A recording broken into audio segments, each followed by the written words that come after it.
जब भी कोई केस कोर्ट में फाइल किया जाता है या कोई एप्लीकेशन कोर्ट में फाइल की जाती है या कोई डॉक्यूमेंट साक्ष्य के तौर पर किसी केस में कोर्ट में फाइल की जाती है, तो जब केस फाइल किया जाता है तो केस के सपोर्ट में जो भी व्यक्ति केस फाइल कर रहा है उसका एफिडेविट जो होता है वह उस केस के साथ लगाया जाता है।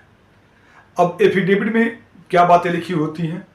एफिडेविट में वह व्यक्ति यह शपथ करता है, ओथ लेता है कि जो भी सूचना उसने दी है, जो भी इंफॉर्मेशन केस के पिटीशन में उसने दी है, वह सभी सत्य है। इस बात की ओथ लेता है अपने एफिडेविट में। तो आखिरकार जब ये मामला कोर्ट में जाता है तो जज साहब देखते हैं कि इस व्यक्ति का जो केस है वह एफिडेविट के द्वारा सपोर्टेड है, यानी उसने इसमें जो भी इंफॉर्मेशन दिया है उसके साथ साथ यह भी एफिडेविट में बोल रहा है कि इसमें दी गई इंफॉर्मेशन सही है। या कोई एप्लीकेशन जब हम लगाते हैं तो बहुत सारी एप्लीकेशन तो बिना एफिडेविट के लगाई जाती है, लेकिन बहुत सारे एप्लीकेशन में एफिडेविट की डिमांड कोर्ट के द्वारा की जा सकती है। वैसे बहुत सारे डॉक्यूमेंट भी होते हैं जो कि एविडेंस के तौर पे कोर्ट में देने होते हैं, तो उसमें जज साहब मांग लेते हैं कि ऐसा है कि इस डॉक्यूमेंट को भी आप एक काम करिए, एफिडेविट के साथ दीजिए, कोर्ट में फाइल करिए। तो आखिरकार इसके पीछे कारण क्या होता है? क्या हमें देना चाहिए या हमें नहीं देना चाहिए? क्या इसका कुछ नुकसान हो सकता है? आज की इस वीडियो में इसी टॉपिक पर बात करूंगा। आखिरकार एफिडेविट क्या होता है, पहले इसको हम समझ लेते हैं। इस एफिडेविट एक स्टेटमेंट होता है, एक बयान होता है, जिसमें हम यह बताते हैं कि जो केस में जानकारी दी गई है हमारे द्वारा वह मेरे जानकारी में सत्य है। तो केस के साथ जो एफिडेविट लगता है तो उसमें यही कंटेंट होता है। एप्लीकेशन के साथ जो एफिडेविट लगता है वह एप्लीकेशन के हिसाब से हो सकता है।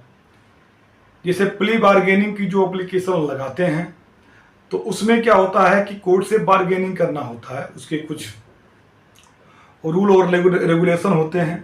तो उसमें जो मेन बातें जो लिखी जाती हैं वह लिखी जाती हैं कि मैंने यह एप्लीकेशन लगाने से पहले इसका जो नेचर है एप्लीकेशन का, इसके बारे में अच्छे से समझ लिया है। मैं अपनी इच्छा से अपनी गलती मान रहा हूँ और जिस ऑफेंस में या एप्लीकेशन लगा रहा हूँ इस ऑफेंस में मुझे कभी भी कोई सजा नहीं हुई है। तो उसके सपोर्ट में, प्ली बार्गेनिंग के सपोर्ट में एफिडेविट देते हुए एप्लीकेशन लगाते हैं। बाकी कोई और अगर एप्लीकेशन लगाई जा रही है जिसमें कोई बात बताई जा रही है कोर्ट में, तो उस बात के सपोर्ट में, सत्यता के सपोर्ट में एक एफिडेविट देते हैं।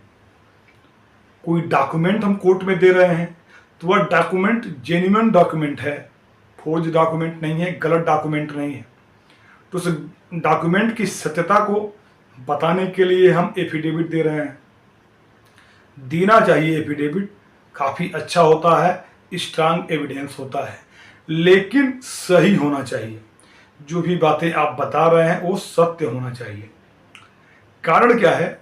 जब भी हम केस या एप्लीकेशन या कोई डॉक्यूमेंट को जब कोर्ट में फाइल करते हैं तो कोर्ट क्या करती है, उसकी एक कॉपी दूसरी पार्टी को दे देती है।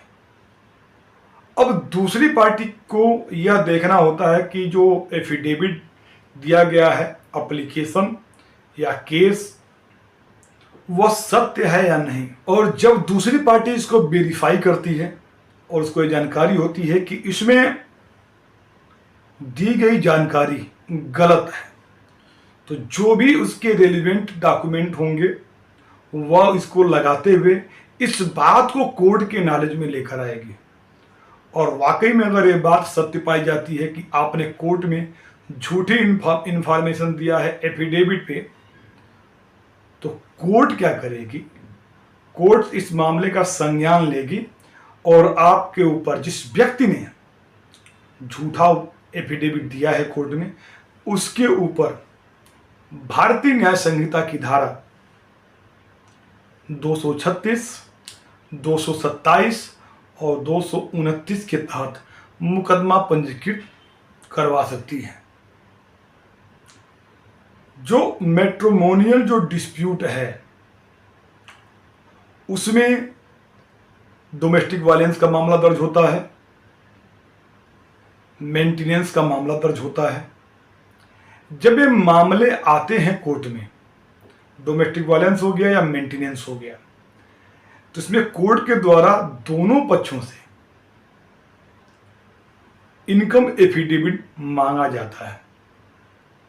अगर मान के चलिए कि किसी व्यक्ति ने, उसमें एक क्लाज होता है जिसमें अकाउंट के बारे में बताया जाता है, जो बैंक अकाउंट होता है उसके बारे में लिखना होता है। अगर किसी व्यक्ति ने, कोई भी पार्टी हो सकती हो, चाहे पुरुष हो सकते हैं चाहे महिला हो सकते हैं, किसी ने अगर अपनी अकाउंट डिटेल छुपाई और दूसरे व्यक्ति को यह जानकारी हो जाती है कि इस व्यक्ति ने इनकम एफिडेविट में इस बात को छुपाया है, तो कोर्ट में एविडेंस के साथ वह लगा सकता है। और जब वो लगाएगा तो कोर्ट उस मामले की संज्ञान लेके मुकदमा पंजीकृत करा सकती है धारा 236, 227 और 229 के द्वारा। कितनी सजा है इसमें? 236, 227 और 229 में सजा के बारे में बताया गया है।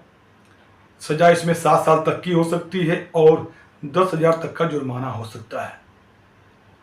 तो उम्मीद करता हूं दी गई इन्फॉर्मेशन आपको समझ में आई होगी। फिर भी कोई सवाल होंगे, कोई सुझाव होंगे, कमेंट बॉक्स में बताइएगा। रिप्लाई देने का प्रयास करूंगा जल्द से जल्द। Thank you for watching.